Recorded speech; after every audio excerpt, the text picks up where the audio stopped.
আমাদেরকে দীর্ঘ একটা সময় অপেক্ষার পরে, দীর্ঘ একটা সংগ্রামের পরে আপাতত আমাদেরকে একটা বিজয় দান করেছেন। নতুন করে একটা স্বাধীনতার সুখ অর্জন করার জন্য আমাদেরকে সুযোগ করে দিয়েছেন। সেজন্য আমরা সকলেই বলি আলহামদুলিল্লাহ। যারা পড়েন নাই তারা মনে হয় স্বাধীনতা সুখ উপভোগ করছেন না, তাই না? হয়তো কারো কারো মনে হচ্ছে যে এটা স্বাধীনতা হয় নাই, তারা হয়তো আলহামদুলিল্লাহ নাও পড়তে পারেন। যাই হোক, সেটা আপনার ব্যক্তিগত মতামত, ব্যক্তিগত স্বাধীনতা। তবে আপামর জনতা মনে করছে যে আমরা নতুনভাবে বাঁচতে শিখেছি, নতুনভাবে কথা বলা শিখেছি, নতুনভাবে আমরা বাক স্বাধীনতা পেয়েছি, নতুনভাবে আমরা অধিকার আদায় করার স্বাধীনতা পেয়েছি। যারা আমার এই মতের সাথে একমত তারা অবশ্যই আলহামদুলিল্লাহ পড়েছেন, আর যিনি ভিন্ন মত পোষণ করেন তিনি হয়তো আলহামদুলিল্লাহ পড়েন নাই। কবি নজরুল একটা কবিতা লিখেছিলেন, কবিতাটার একটা অংশ আমি পড়ছি। তিনি বলছিলেন, এদেশ ছাড়বে কিনা বল, নইলে কিলের চোটে হাড় করিব জল।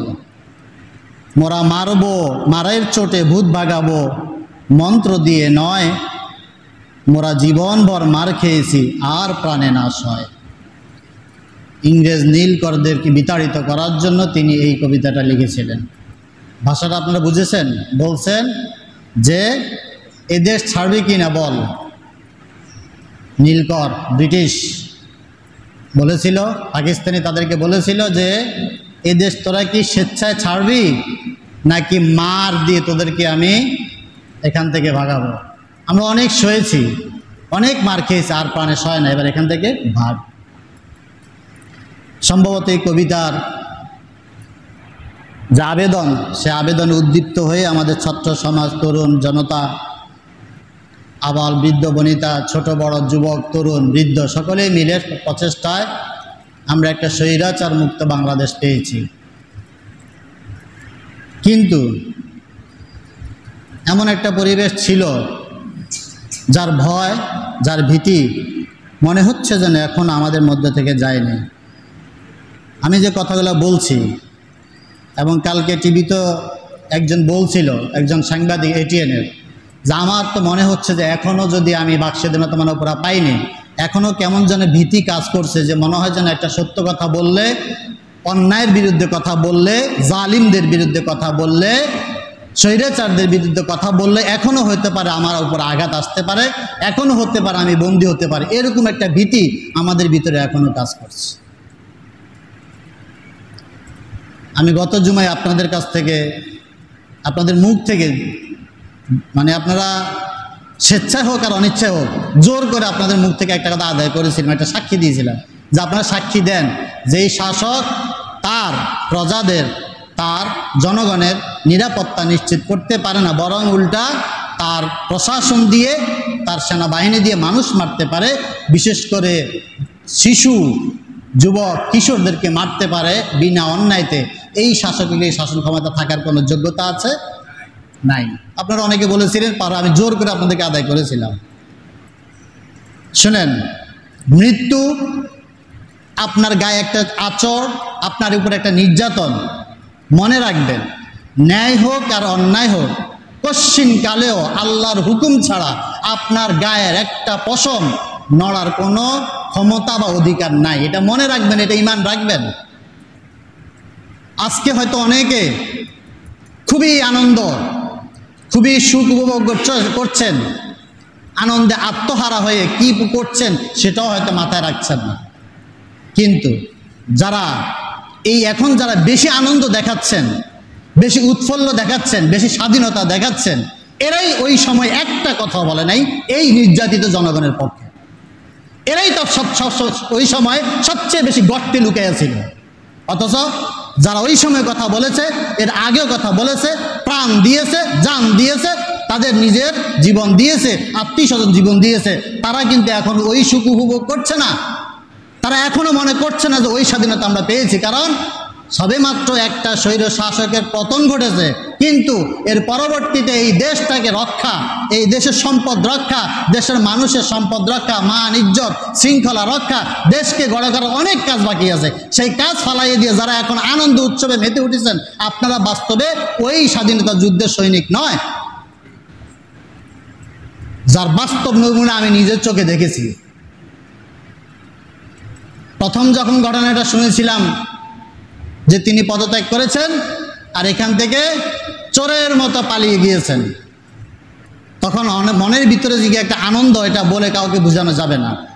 পরক্ষণেই ঘন্টা দুয়েক পরে খবর পাওয়ার পর আমি নিজে টার্মিনালে এসেছিলাম, আমাদের আরও কয়েকজন আলেম ওলামা এসেছিলেন, গিয়েছিলাম দেখার জন্য।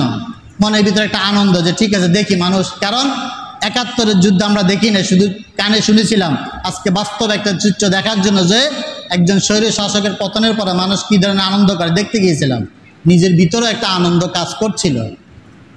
যাওয়ার পরে সম্ভবত 10 থেকে 15 মিনিট আমি দাঁড়িয়েছিলাম এই টার্মিনাল মোড়ে।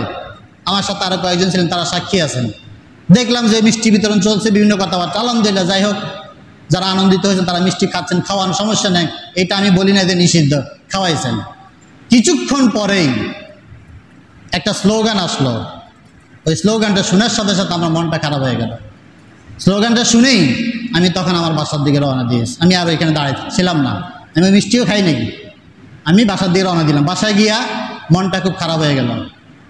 একটু আগে, ঘন্টা দুয়েক আগে স্লোগানটা কি ছিল? জালিম স্বৈর শাসকের পতন চাই, মানবতার মুক্তি চাই, আমরা একটা স্বাধীনতা চাই, স্বৈর শাসন চাই না। আর 2 ঘন্টা পরে যেই ব্যক্তি ওই মতের সাথে একমত ছিলেন না, যার ইচ্ছে এটা ছিল না যে জালিম মুক্ত দেশ চাই, মাজলুমদের মুক্তি চাই, স্বৈর শাসন পতন হোক, মানবতা মুক্তি পাক, স্বাধীনতা মুক্তি পাক, এই স্লোগান না দিয়া আপনি একটা দলের স্লোগান শুরু করে দিলেন। ওই স্বাধীনতাটা কি আপনি তো সেম ঘটনা আবার ঘটাচ্ছেন। ওই স্বাধীনতাটা কি একটা দল অর্জন করেছিল? অবশ্যই আপনার দলের লোকজন আছে। স্লোগানটা হওয়া দরকার ছিল জালিম কি হয়েছে, পতন হয়েছে, মাজলুম মুক্তি পেয়েছে, স্বৈর শাসনের পতন ঘটেছে, স্বাধীনতা মুক্তি পেয়েছে, এটা বলা উচিত ছিল। যাই হোক, এটা ঘটনার পরে বাসায় বসেছিলাম, বেশিক্ষণ থাকতে পারি নাই। ঘণ্টাখানিক পরেই দেখলাম একদল জনতা, দেখলে আপনার মনে করবেন বীর শ্রেষ্ঠরা আসতেছে, যুদ্ধ করতে আসতেছে হাতের মধ্যে লাঠি নিয়ে। হয়তো এখানে অনেকে আমার উপরে ক্ষুব্ধ হবেন, গত জুমাও ক্ষুব্ধ হয়েছেন, আমার উপর অনেকে ক্ষুব্ধ হন, আমি জানি, কিন্তু আমার এই ভয় নাই। কারণ আমি একবারে বললাম, এটা ইমানে বুকে এই বিশ্বাস আছে, আমার মরণ যেই মুহূর্তে, যেই সেকেন্ডে হওয়ার কথা ওই সেকেন্ডে হবে। আমার কপালে যদি একটা বাড়ি লাগার কথা আল্লাহর পক্ষ থেকে যে আমার তাকদিরে লেখা থাকে, যেই সেকেন্ডে যেই মুহূর্তে হওয়ার কথা ওই মুহূর্তে হবে, এর আগে কেউ পারবেন না। পারেন নাই তো এই পর্যন্ত বলেছি অনেক ওপেন, কেউ কিছু বলতে পারেন না, হয়তো পিছনে সমালোচনা করেছেন, কিন্তু যেই দিন আমার নসিবে লেখা থাকবে যে কারো পক্ষ থেকে প্রতিরোধ, লাঠির বাড়ি, জেল, জুলুম, ফাঁসি, সেই দিন হবেই হবে। রোখার মতো শক্তি সাধ্য কারোই নেই। তখন আমি দেখেছিলাম লাঠিয়াল বাহিনী আসলেন। মনে মনে ছিল এটা যে হয়তো আনন্দ মিছিল করার জন্য এসেছেন। বারান্দায় এসে দাঁড়িয়েছিলাম দেখার জন্য, নিজের ভিতরে একটা আনন্দ, যে সব আনন্দ করবে দেখব। ঘটনাটা বিপরীত। আমার বাসার একদম সাথেই, উনি কোন দল কী করে আমার জানা নাই, তার বাড়িটার ভিতরে পিটান শুরু করলো, মায়ের শুরু করলো, ভাঙ্গা চুরা সব কিছু করলো। ভিতরে ফ্যান ট্যান কী কী ছিল আমি দেখলাম। একটা ছেলের হাতে একটা ছোট ফ্যান মোটর লাগে, সেটাও ছেড়ে নিয়ে গেল। আচ্ছা, নিয়ে গেল, চুপচাপ দাঁড়াইছিলাম। আমার বাসার পাশেই আরেকজন লোক দাঁড়ায়ছিল, তিনি মোবাইলটা হাতে নিয়ে দাঁড়ায়ছিল, উনি ভিডিও করেন নাই। কেমন সভ্য জাতি আমরা! এই রাস্তার থেকে আমার বাসাকে টার্গেট করে লাঠি ফেঁকা হয়েছে। কি অপরাধ ছিল? তিনি বারান্দায় দাঁড়িয়ে শুধু মোবাইলটা হাতে নিয়ে দাঁড়িয়েছিলেন। যদি ভিডিও করে থাকে, তোমার সমস্যাটা কি? কোথায় স্বাধীন হয়েছি আমরা? স্বাধীনতা তো এখানে আপনি বন্ধ করলেন। আপনি যদি ন্যায় করে থাকেন, আপনার ভিডিও করতে আপত্তি কি? তার মানে আপনি চুরি করছেন, আপনি দালালি করছেন, আপনি সন্ত্রাসী করছেন, এই জন্য ভিডিও করতে দেন নাই। এটাই তো প্রমাণ কিসের স্বাধীনতা অর্জন করেছি আমরা। এই ঘটনার পরে আমি বারান্দা থেকে হাত তুলে বাইরে জানাইলাম, তোমরা এটা কি করছো? যাই হোক, আমার এখানের একজন মুসল্লি ছিলেন, একটা ছেলে, সে দেখার পরে পরে সবাইকে নিবৃত্ত করলেন, করার পরে চলে গেলেন সোজা হেঁটে, আর জানি না কোথায় যাচ্ছে। কিছুক্ষণ পরে দেখি গরু, ছাগল, ভেড়া, তারপর হাঁস, মুরগি, চাল, ডাল সব নিয়ে মানুষ বের হচ্ছে। অবাক, কোত্থেকে আসতেছে এগুলো? আমি ভাবছি হয়তো ওখানে কেউ রিলিফ দিচ্ছে, আনন্দে মানুষকে রিলিফ দিচ্ছে। পরবর্তীতে জানতে পারলাম তৎকালীন আওয়ামী লীগের সমর্থিত চেয়ারম্যান হাফিজুল ইসলাম প্রামাণিক, সম্ভবত ওনার একটা মিল আছে, তাজ বেকারি এবং মিল, সেইখানে লুটপাট চলছে। সেইখানে লুটপাট চলছে। সারাটা বিকাল ভরে আমি বারান্দা দাঁড়া দেখলাম। আর পরিস্থিতি এমন, এখন যদি আমি একটা কথা বলি তাহলে আমার মেরে ফেলবে, এরকম একটা পরিস্থিতি। কারণ এরাই বললাম তো যে আমার বাসা টার্গেট করেও, যদি আমার বাসা না পাশের বাসাটা টার্গেট করে লাঠি নিক্ষেপ করা হয়েছিল। এই ছিল আপনাদের স্বাধীনতা না? এই ছিল আবু সাইদের রক্ত দেওয়া? এই ছিল রিয়ার মতো ছোট বাচ্চার মৃত্যু? এই ছিল তানবীরের মতো শাহাদাত? কলঙ্কতি করেছেন আপনারা যারা এই কাজটা করেছেন। আপনারা মুসলিমও হতে পারেন না, মুসলমানের থিমটাই আপনারা বুঝেন নাই। জালিমকে পতন, মাজলুমের মুক্তি, এটা বুঝেনই নেই আপনারা। আপনারা বুঝেছেন এক দলকে বিদায় করা, আরেক দল জুলুম শাসন করা, আরেক দল দখলদারি করা, এটাই কি স্বাধীনতা? যারা এই কাজটা করেছেন, কত নেককারজনক কাজটা করেছেন আপনারা। যে হন আপনারা আমার মুসল্লি হন, আমি দেখেছি তার মধ্যে আমার 2 একজন মুসল্লি ছিল। আমি ব্যর্থ। আমি গত দিন আপনাদেরকে কি বলেছিলাম? আমি কোনো মানুষের ব্যক্তির নাম উল্লেখ করি নাই। আমার প্রত্যেকটা আলোচনা আমি বলেছিলাম ইনসাফ, জুলুম এমন একটা জিনিস, জুলুম যদি আপনি কাফেরের বিরুদ্ধে করে থাকেন, আল্লাহর রায় আপনার বিরুদ্ধে আসবে। ইনসাফ এমন একটা জিনিস যেটা কোনো ধর্ম বর্ণ নির্বিশেষে, জাতি ধর্ম বর্ণ সবার জন্য সমান। সে মুসলিম হোক গায়রে মুসলিম হোক, তার অধিকার আপনাকে দিতে হবে। কোথায় পাইলেন আপনি যে একটা শাসক চলে গেল আর তার বাড়িঘর দখল করতে হবে? হ্যাঁ, আপনার ক্ষোভ আছে, এটা আমার না, আপনার না, লক্ষ কোটি জনতার ক্ষোভ আছে। গত 15, 16, 20 বছর তারা যে ক্ষোভ জন্মিয়েছে, এটার বহিঃপ্রকাশ ঘটবে, এটা আমি মানি। সেটার জন্য আপনি কি করতে পারেন? আপনি করতে পারেন আপনার ক্ষোভটাকে প্রকাশ করতে পারেন, বলতে পারেন, ঘটনাগুলো তুলে ধরতে পারেন, তাদের বিচার চাইতে পারেন। আপনি আইন কখনই নিজের হাতে তুলে নিতে পারেন না। এই অনুমতি ইসলামও দেয় না, রাষ্ট্রও দেয়। আপনি মাল লুট করে এনেছেন আর স্লোগান দিচ্ছেন কি, আমাদের মাল আমরা নিচ্ছি। কোথায় পেলেন আপনি আপনার মাল? এটা আপনার একার মাল তো না, অবশ্যই এটা জনগণের মাল।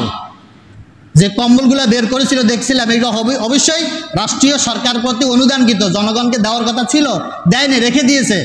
সেই জন্য কি এটা আপনি একা নিয়ে আসবেন? 2, 4, 5 জন আনলে সবাই পেয়ে গেল? নো। গনিমতের বৃত্তান্ত, গনিমতের ইতিহাস জানেন? এটা কি গনিমত? কখনই গনিমত নয়। এটা সশস্ত্র যুদ্ধ নয়, এটা একটা রাষ্ট্রীয় স্বৈরশাসনের বিরুদ্ধে যুদ্ধ ছিল। এটা গনিমত নয়। ওই সম্পদ যদি রাষ্ট্রীয় সম্পদ হয়, আপনাদের উচিত ছিল, যারা এখানে নেতৃস্থানীয় আছেন, আমি বলি আপনাদেরকে, যারা এখানে মুরব্বী আছেন, নেতৃস্থানীয় আছেন, এলাকার মুরব্বীরা আছেন, আপনাদের উচিত ছিল ওই সময়ে সকলে মিলে দাঁড়িয়ে, যেই সমস্ত জায়গায়, আমি তার এলাকার না চিনি না, আপনারা বুঝতে পারতেন, চিন্তা করা উচিত ছিল আপনাদের যে যেই সমস্ত জায়গায় এগুলো আছে, বিশেষ করে যাদের পতন ঘটেছে, এই সমস্ত সাপোর্টার যারা ছিলেন, তাদের বাড়িতে, তাদের স্থাপনায়, তাদের ব্যবসা প্রতিষ্ঠানে হামলা হতে পারে। আপনাদের উচিত ছিল মুরব্বীরা, নেতৃস্থানীয় লোকরা ওইখানে দাঁড়ায় স্লোগান দেওয়া নয়, রাজপথ ছাড়ি নাই, আমি আছি আপনার সাথে। কিসের আছেন আপনি? আপনার উচিত ছিল ওই সময় দাঁড়াইয়া এইটাকে সিলগালা করা। এই প্রতিষ্ঠানগুলি কি করেন? আপনি প্রয়োজনে সিলগালা করেন, যাতে তারা কি করতে পারে, এই জনগণের সম্পদ নিয়ে পালাইতে না পারে, আপনি সিলগালা করেন। আর ওই ব্যক্তিকে যদি পান, সে যদি ওই শরীর শাসকের লোক হয়ে থাকে, তাহলে তাকে অ্যারেস্ট করেন। তাকে মারার অনুমতি আপনাকে দেয় না, তাকে অ্যারেস্ট করেন, করে আইন শৃঙ্খলা রক্ষাকারী বাহিনীর হাতে আপনি সোপর্দ করেন। তার সম্পদটা রাষ্ট্রীয়ভাবে আপনি সোপর্দ করেন। রাষ্ট্র এই সম্পদটাকে ক্রোপ করে এই সম্পদ দিয়ে জনগণের কল্যাণে কাজ করবে। যে জনগণ থেকে ছিনায় নিয়েছিল, জনগণের সম্পদ লুট করেছিল, ওই সম্পদ আবার জনগণের কল্যাণে ব্যয় হবে, রাষ্ট্র করার কাজে ব্যয় হবে। এটা হচ্ছে নিয়ম, এটা হচ্ছে আইন।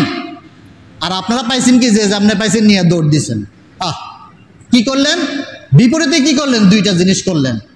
এর আগের দিন আমি যে বলেছিলাম, কাল কিয়ামতের ময়দানে আল্লাহ যে ওই যে বলছিলাম আল মুফলেস, এই যারা মাল আনছেন না, এদের নাম মুফলেস, মানে নিঃস্ব। কি করলেন? ওই ব্যক্তি 15, 16, 20 বছর পরে বা তার জীবন পরে যত অন্যায় করেছিল, আপনি তার একটা হাঁস, একটা ছাগল, একটা চেয়ার, একটা বালিশ, একটা তোষক, একটা পর্দা নিয়ে এসে কি করলেন? তার সকল পাপ আপনার ঘাড়ে তুলে নিলেন।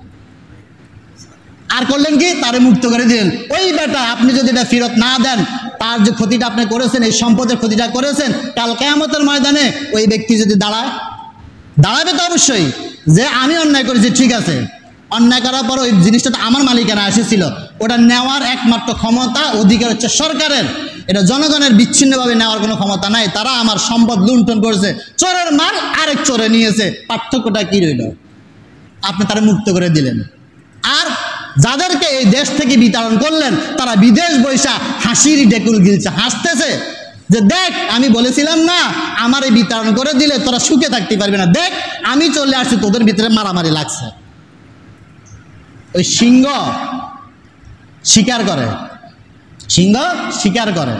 শিকার করে আনার পরে সিংহ একা যতটুকু খাওয়ার খাইলো, খাওয়ার পরে শেষ পর্যায়ে নেকড়ে যারা আছে, শিয়াল যারা আছে, এরা নিজেরা শিকার করতে তেমন পারে না, এরা আরেকজনের শিকার করা জিনিস খায়। একটা সিংহ হয়তো বসে বসে খাচ্ছে, 8, 10টা 15টা 20টা নেকড়ে চারদিক থেকে খালি একে দাবড়াচ্ছে। কিছুক্ষণ পরে সিংহ দেখলো যে তার পেট ভরে গেছে, সে হয়তো চলে গেল, আর এই নেকড়ে দল এসে কাউ কাউ করে সব ছিঁড়ে ভিড়ে খাবলায় খায়। ঠিক আপনাদের অবস্থা সেটা, একটা পালাইছে আর বাকি 10টা মিলে খাবলাইয়া খাচ্ছেন বাংলাদেশটাকে। আফসোস, ধিক্কার। এই জন্য বলে 47 থেকে 24 বারবার স্বাধীন হয়েছি, কিন্তু সভ্য হইনি। আমরা সভ্য হতে পারি নাই। গণভবনের অবস্থা দেখেছেন কি লুটপাট। যদিও যাই হোক, এখন মানুষের ভিতরে সচেতন এসছে, তারা মাল ফেরত দিচ্ছে, তারা মালটা আবার ফেরত দিয়ে আসছে, কিন্তু এটা করা উচিত হয় নাই। বুঝতে হবে, শিখতে হবে, জানতে হবে। ভবিষ্যৎ আরো আসবে, এই দিনে দিন আরো দিন আছে, এই দিনকে নিয়ে যাবে সেই দিনের কাছে। ছোটকালে এই স্লোগানটা আমরা শুনতাম, এই দিনে শেষ নয়। মনে করছেন কি স্বৈর শাসন শেষ, জালিম শেষ, আর কোনদিন জালিম আসবে না? নো, কিয়ামত পর্যন্ত এরকম যুগে যুগে জালিমরা আসবে, মাজলুমরা থাকবে, নিপীড়িত হবে, আবার স্বাধীনতা আসবে, কিন্তু শিক্ষা গ্রহণ করতে হবে। এই জালিমের অপশাসন শেষ হয় নাই। এখনো বলতে পারেন না আপনি পুরো স্বাধীন হয়েছেন। এখন আপনি পুরো, কারণ আমি তো বললাম, প্রমাণ দেখালাম যে স্বাধীন যে হই নাই, বাক স্বাধীনতা যে যা নাই তার প্রমাণ ইনস্ট্যান্ট দেখালাম। যে একটা লোক মোবাইল নিয়ে বারান্দায় দাঁড়ানো, আর তাকে আপনি লাঠি ছুড়ে মেরলেন, আপনার কাজ মানে ভিডিও যাতে না গেল, তা আপনি তার মধ্যে পার্থক্য কি? ওই পলক যে নেট বন্ধ করে দিয়েছিল, তার মধ্যে আপনার মধ্যে পার্থক্য কি থাকবে?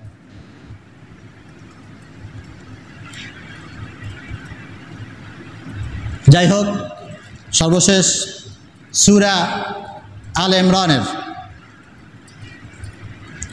কয়েকটা আয়াত, আমি একটা আয়াত তেলাওয়াত করেছি। এটা হচ্ছে সূরা আলে ইমরানের 26 নম্বর আয়াত।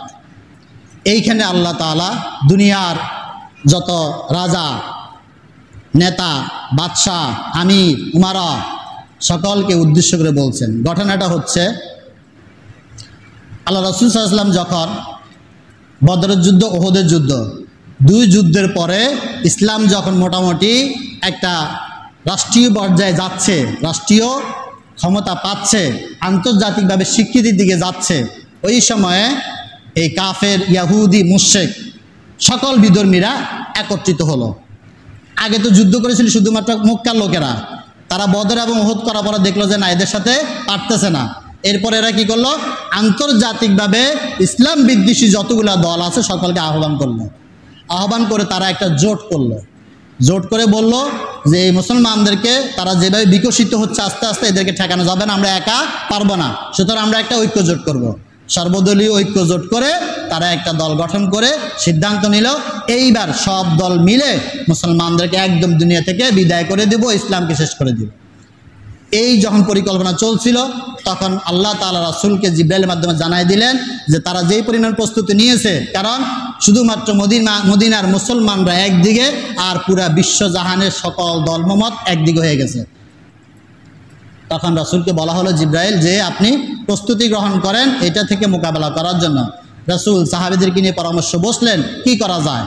তখন সালমান ফারসি রাদিয়াল্লাহু তাআলা তিনি পরামর্শ দিলেন যে আল্লাহ রাসূল, যেই পরিমাণ সৈন্য তারা আসবে, অস্ত্র সব মিলায়া, আমরা মদিনার বাইরে গিয়ে তাদের সাথে সম্মুখ যুদ্ধে পারবো না, আমাদেরকে করতে হবে আত্মরক্ষামূলক, যাতে তারা আমাদের ভিতরে ঢুকতে না পারে।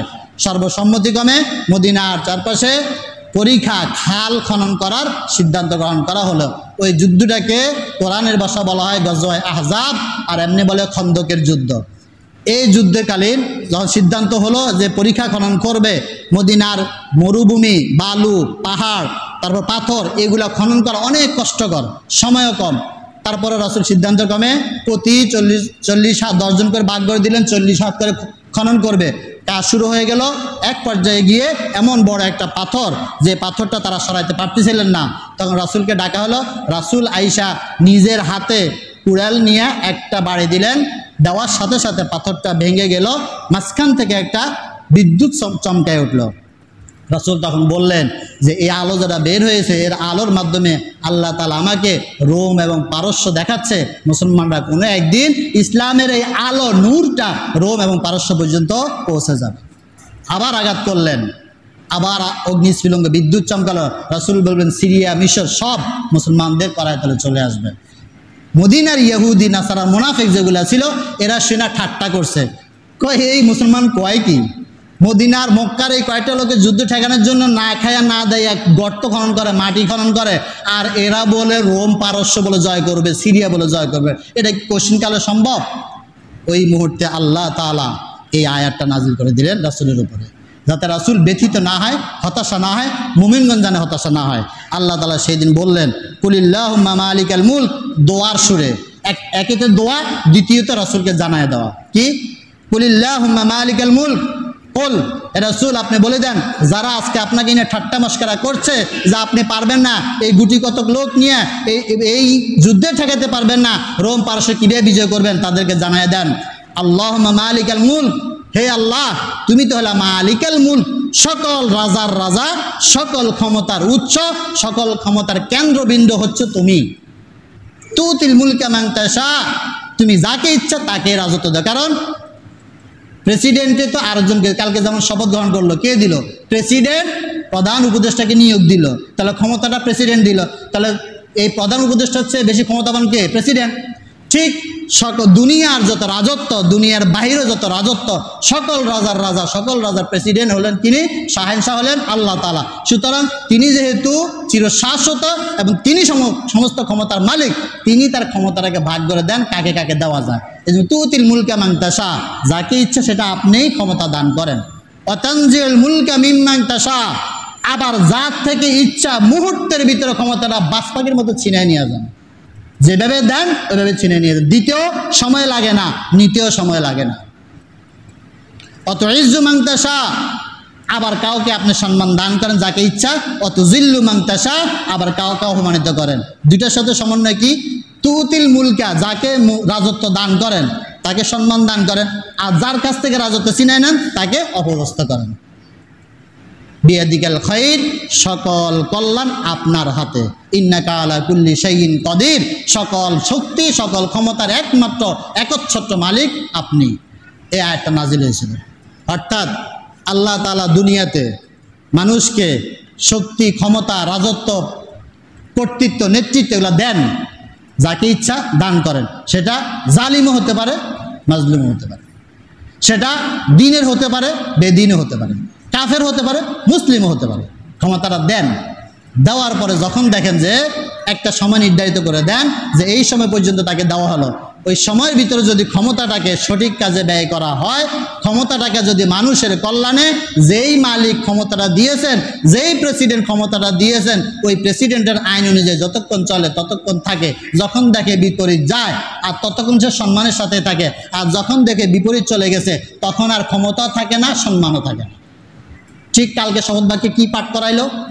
যে প্রেসিডেন্ট প্রধান উপদেষ্টাকে, বাকি উপদেষ্টাদেরকে শপথ বাক্য পাঠ করাচ্ছে, আমি বাংলাদেশের সংবিধানকে সম্মান করব, মেনে চলব, এটাকে রক্ষণাবেক্ষণ করব।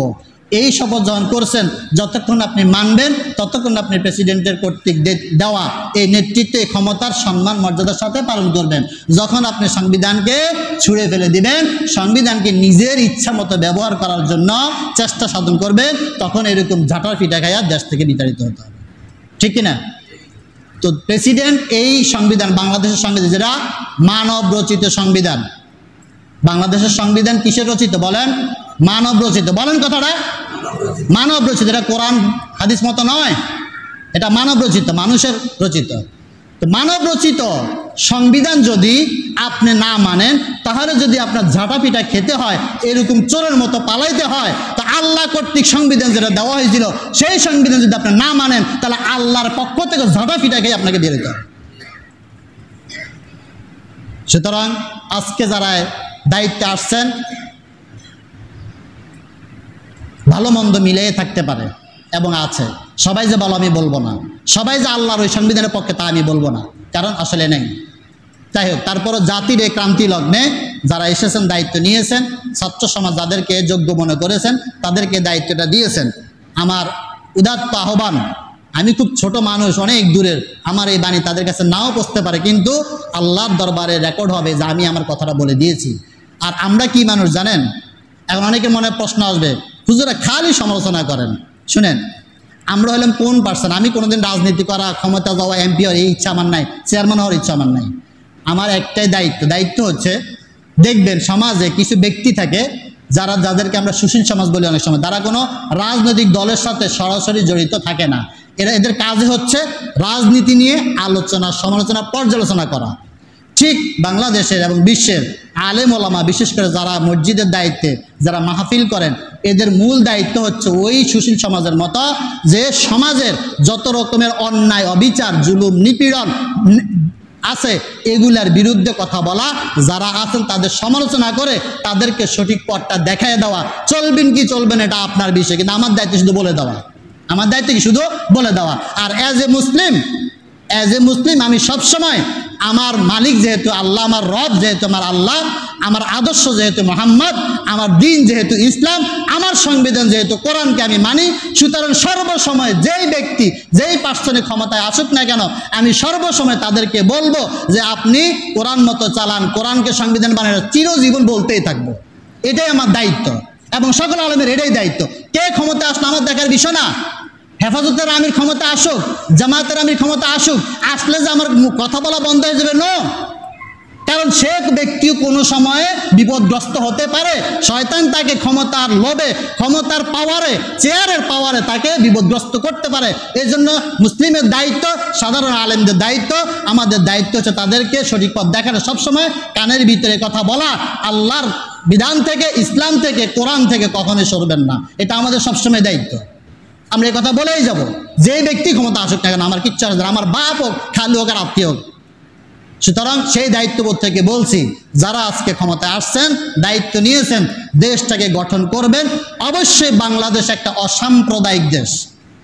আমার এই কথা দ্বারা বুঝবেন না যেটা সাম্প্রদায়িকতা, অনেকে ভুল ব্যাখ্যা দিবেন, অতীতে ব্যাখ্যা দেওয়া হয়েছিল, এটা সাম্প্রদায়িক নয়, অসাম্প্রদায়িক। কিন্তু যেই দেশে, যেই ধর্মের মানুষ সবচেয়ে বেশি বসবাস করে, অধ্যুষিত দেশ, সেই দেশে ওই ধর্মেরই নীতি চালানো নিয়ম। ভারতে কি কোনোদিনে চলবে, কোরআনের আইন চলবে? এটা হিন্দু অধ্যুষিত দেশ।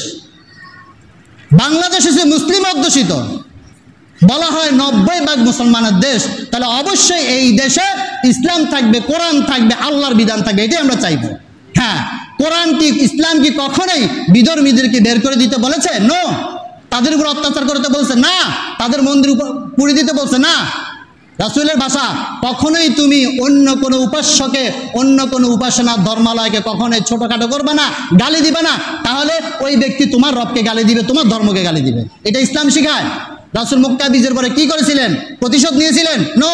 রাসূল মক্কার ঢুকার পথেই উনি বলে দিয়েছিলেন, কয়েকটা ঘোষণা দিয়েছিলেন যে আজকের দিনে আমি তোমাদের অন্য ভাই হিসেবে, ভাই যেভাবে আচরণ করে আমিও তোমাদের সাথে সেই আচরণ করলাম, আমি সকলকে ক্ষমা করে দিলাম, কারো প্রতি আমার কোনো রাগ, বিরাগ, অনুরাগ নাই, কোনো প্রতিহিংসা নাই, আমি কারো কাছ থেকে প্রতিশোধ গ্রহণ করব না, কিন্তু আত্মরক্ষা করব। কেউ যদি আমাকে বাধা দিতে আসে আমি তার বিরুদ্ধে দাঁড়াবো। এই ছাড়া কেউ যদি ঘরে থাকে, কেউ আবু সুফিয়ানের ঘরে থাকে, কেউ মসজিদে হারামে থাকে, যার ঘরে যদি বসে থাকে, কাউকে আঘাত করা যাবে না, শিশুদেরকে আঘাত করা যাবে না, প্রাকৃতিক সম্পদ ধ্বংস করা যাবে না, এই সমস্ত ঘোষণা দিয়েছিলেন। তাহলে ইসলাম কি শিখায়? ইসলাম অসাম্প্রদায়িক শিখায়। আর যারা এই সাম্প্রদায়িক বলে চিল্লায়, এরাই বেশি সাম্প্রদায়িকতা করে। আপনি দেখেন, ইতিহাস খোঁজেন, বর্তমান বাংলাদেশের খোঁজখবরের সঠিক খোঁজগুলো নেন। 2-1টা মন্দিরে যারা হামলা চালিয়েছিল, এরা কারা? এরা সব স্বার্থান্বেষী চক্রান্ত দল, সন্ত্রাস। এদের কোনো জাতি, ধর্ম, বর্ণের কোনো পরিচয় নেই। আমি তাই বলবো। বরং দেখেন মাদ্রাসা ছাত্ররা আলেমরা আজকে মন্দির পাহারা দিচ্ছে, হাজার প্রমাণ আছে। আর ওই বদমাইশের দল ভারত তার মিডিয়ায় বসে বসে হিন্দু মুসলিম দাঙ্গা লাগানোর জন্য মিথ্যা তথ্য প্রচার করছে, যার প্রমাণ আমি আপনাদেরকে দিচ্ছি। গত পরশু দিন আমি যখন অফিস থেকে বের হই তখন টিভি স্কয়ার নিউজ চলছে, ইন্ডিয়ান একটা চ্যানেল, সেটা দিল্লির চ্যানেল, কলকাতার না, দিল্লির একটা চ্যানেল। সেই চ্যানেলে প্রকাশ করা হচ্ছে, খবর নিউজ দেওয়া হচ্ছে, খুব হট নিউজ কি, যে বাংলাদেশে আওয়ামী লীগ সমর্থিত একজন এমপি ছিল নূরে আলম সিদ্দিকী, ঢাকা গুলশানের, আমি চিনি ব্যক্তিগতভাবে কারণ আমি ওখানে থাকতাম। তার একটা 5 স্টার হোটেল আছে ডরিন টাওয়ার নামে। এইখানে বলা হচ্ছে ওই ডরিন টাওয়ারে আগুন দেওয়া হয়েছে এবং একটা বিল্ডিং দেখানো হচ্ছে যেখানে আগুন জ্বলতেছে, নিচে কিন্তু দেখাচ্ছে না, উপরটা দেখাচ্ছে। আর ছড়াই দিল কি, যে আওয়ামী লীগের এমপি মানে একজন সমর্থকের তার 5 স্টার আগুন জ্বালাই দিয়েছে, সেখানে অনেক লাশ পাওয়া গেছে। পাশাপাশি নিচে স্কলে দেখাচ্ছে বাংলাদেশে বিভিন্ন স্থানে টেম্পলে মানে বৌদ্ধদের ইয়াতে গির্জায়, হিন্দুদের মন্দিরে ভাঙচুর আগুন জ্বালা দেওয়া হয়েছে। তার মধ্যে নাম পড়তে পড়তে একটা নাম দেখলাম পার্বতীপুরের, এই যে একটা বৌদ্ধ মন্দির আছে এখানে, হিন্দু এখানে, এটা নাকি জ্বালাই দেওয়া হয়েছে। শোনার সাথে সাথে আমার খুব খারাপ লাগলো, কি বলে, কিন্তু আমি তো কিছু দেখলাম না। ওইখান থেকে আমি ঢাকায় ফোন দিলাম, ডরিন টাওয়ারে আমার এক রিলেটিভ এক আলেম ভাই নামাজ পড়ায়, তারা ফোন দিলাম, তাই না এখানে কোনো জ্বালাপড় নেই, সবাই শান্ত আছে, দেখেন কি ভুয়া তথ্য প্রচার করছে। এরপরে আপনারা বলেন, আপনারা সাক্ষী দেন, পার্বতী যে বড় মন্দিরটা আছে পুরান বাজার, এটা কি জ্বালানো হয়েছে, ভাঙ্গা হয়েছে? কি মিথ্যা তথ্য প্রচার করছে। জ্বালানো হয়েছিল মাশরাফির বাড়ি, মুসলমানের বাড়ি, আর এই বদমাইশা চাটুকাররা খবর প্রচার করছে লিটন দাসের বাড়ি, একজন খেলোয়াড় আছে লিটন দাস, হিন্দু, তার বাড়ি নাকি জ্বালাইছে। তাহলে সাম্প্রদায়িক মানে এই যে উগ্রগার, এটা কারা? এটা হিন্দুবাদিত্ব, আমরা না, মুসলমানরা না। তারা মিথ্যা খবর প্রচার করে হিন্দু মুসলমান দাঙ্গা লাগায় এই দেশটাকে আবারও ওই সন্ত্রাসীদের হাতে তুলে দেওয়ার চেষ্টা করছে। সুতরাং আপনাদেরকে রুখে দাঁড়াতে হবে, সচেতন হতে হবে। এরপরে এলাকায় বিভিন্ন, বিশেষ করে ঢাকা শহরে শুনেছি ডাকাতি চলছে, গণহারে ডাকাতি চলছে। এটা তো কাম্য নয়, এইটা স্বাধীনতা নয়। স্বাধীনতা মানে কি আপনি যার সম্পদ তার লুটে নেবেন, এটা স্বাধীনতা? আপনি আপনার অধীনে থাকবেন, আরেকজনের নয়, এটা হচ্ছে স্বাধীনতা। আরেকজনটা রক্ষা করবেন নিজের অধীনে থাইকা, এটা হচ্ছে স্বাধীনতা। স্বাধীনতা মানে না আমাকে স্বাধীন দিল, যাকে ইচ্ছা তাকে ধরে নেব, যার ইচ্ছা তার মাল নিয়ে নেব। সুতরাং এই মধ্যে যারা এই ঘটনা করেছেন, যারা এই ঘটনার সাথে সম্পৃক্ত ছিলেন, মানুষের বাড়ি ঘর ভাঙচুর, স্থাপনা ভাঙচুর করেছেন এবং মানুষের সম্পদ লুট করেছেন, সে যেই হোক, যে পার্সন হোক, যে ধর্মের হোক, অবশ্যই সম্পদ ফিরে দিয়ে আসবেন, হয় ওইখানে, নইলে রাষ্ট্রীয় কোষাগারে বা রাষ্ট্রীয় আইন শৃঙ্খলা রক্ষাকারী বাহিনীর কাছে। এবং যারা যারা যেই সমস্ত স্থাপনা ধ্বংস করেছেন, ঢাকা শহর দেখেছেন ছাত্ররা কিভাবে বিভিন্ন ওয়াল ভাঙছিল, বিভিন্ন লেখালেখি করেছে, এখন পরিষ্কার করতেছে। আপনার দায়িত্ব ওই যেগুলা ভাঙছেন ওগুলো ঠিক করে দিয়ে আসবেন। যদি না করেন ওই ব্যক্তির সব পাপ গাড়ি নিয়ে কাল কিয়ামতের ময়দানে উঠবেন আপনি।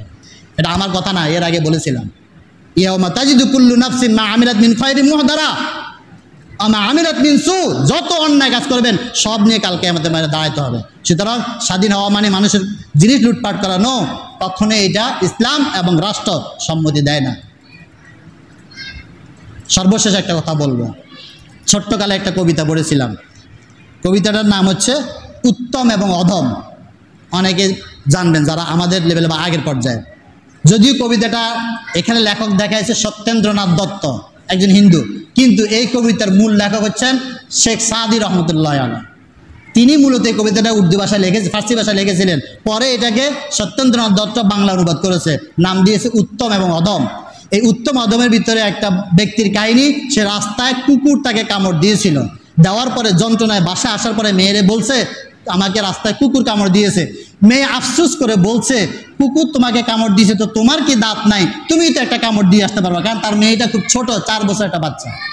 বাপে জবাব দিয়েছিল কুকুরের কাজ কুকুর করেছে সেটা শোভা পায়, মানুষ হয়ে কি কুকুরের কামড় শোভা পায়? কোশ্চিন কালেও নয়। কি শিখলেন এই কবিতা থেকে? উত্তম এবং অধম। যদি আপনি কামড়ের বিনিময়ে আবার কামড় দেন তাহলে আপনি অধম, কামড়ের বিনিময়ে যদি সালাম দেন আপনি উত্তম। কোরআনের আয়াত আরেকটা পড়েছিলাম এই আল ইমরানের, ওয়াল কাযিমিনাল গায়যা ওয়াল আফিনা আনিন নাস ওয়াল্লাহু ইউহিব্বুল মুহসিনিন। আল্লাহ বলছেন উত্তম কারা? যারা নিজের রাগকে সংবরণ করে, প্রতিহিংসা করে না, প্রতিশোধ নিতে চায় না, মানুষকে ক্ষমা করে দেওয়ার মতো উদার হতে পারে, এরাই হচ্ছে অরিজিনাল উত্তম মানুষ। রাসূলের একটা হাদিস আমি পড়েছিলাম, এটা বুখারী, মুসলিম, আবু দাউদ, তিরমিজি 4টা গ্রন্থে এসেছে। আবু হুরায়রা থেকে বর্ণিত, রাসূল বলছিলেন যে তোমরা কি জানো মূল বীর পুরুষ কাকে বলে?